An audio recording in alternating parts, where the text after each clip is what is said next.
Welcome back to Loki's Airsoft channel. In this one I'm going to be showing you how I semi-locked my WeTech Gas M4. This is a fully upgraded gas gun, upgraded by the gas tech on my team.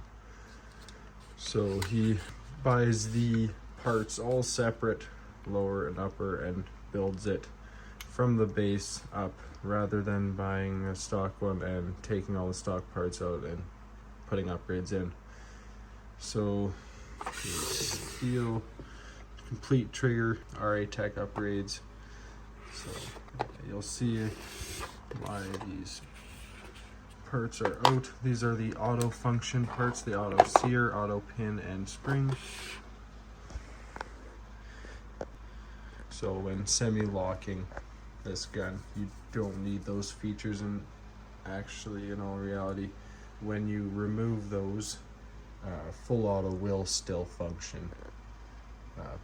Super weird, but I currently have the rail being sent away for powder coating to match the grip and stock.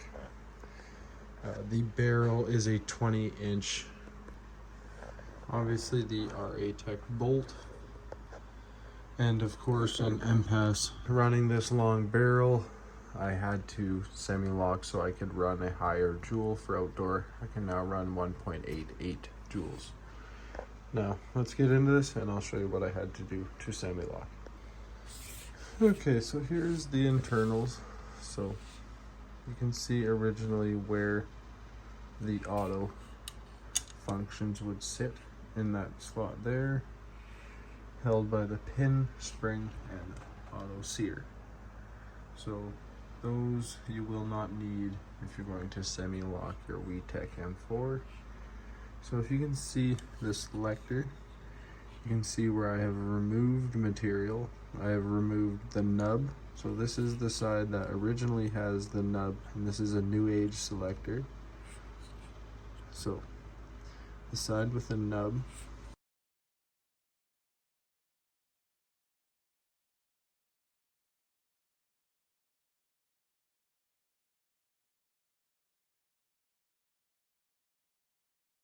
has to be removed and also channeled out so that the sear can come up in full auto. So if you see, it's been channeled out completely as if it was in semi. So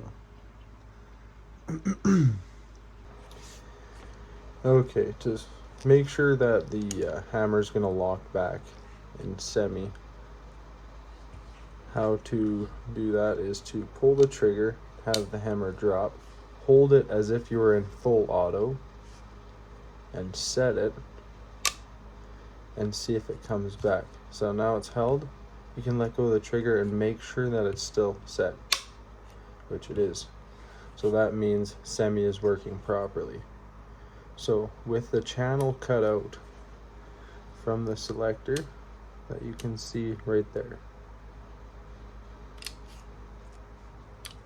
we're now in full auto. Pull the trigger, drop the hammer, reset the hammer as if you were in full auto.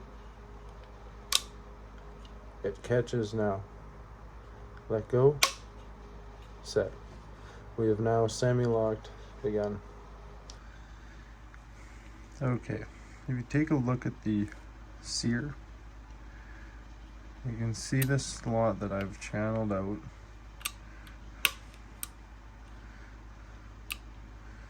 Keep an eye on the sear as I pull the trigger and reset it.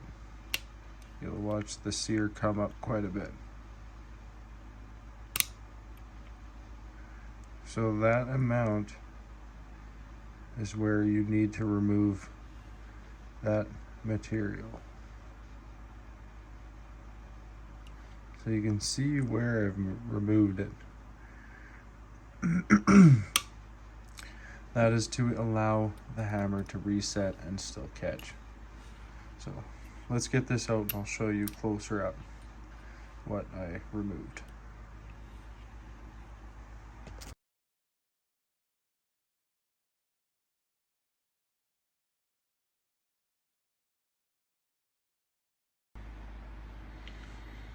Okay, so here's the semi function. So when you're in semi, sear comes up this way into this slot here. When you go to full auto, there was usually a round spot here cut off with metal straight across and a little nub. Now, to allow that sear to lock back into place so the hammer resets, semi-locking it, you need to remove the nub and this channel so that the sear can come up about to this point, right about there, and that way you can semi-lock your gun. It's super simple, not a lot of material. You can see where my Dremel I was going and it just zoop, caught a little bit here. Not a big deal. This is not a stress area. So, just as if it were in semi, we have basically done the same thing for full auto.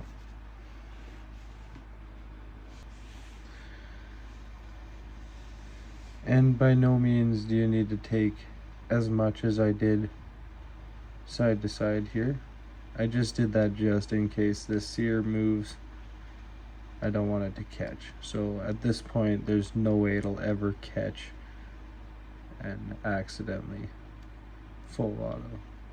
So, okay, so we're in full auto.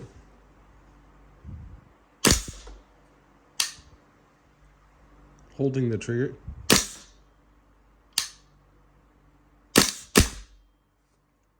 Empty. As you can see, it's simple as that.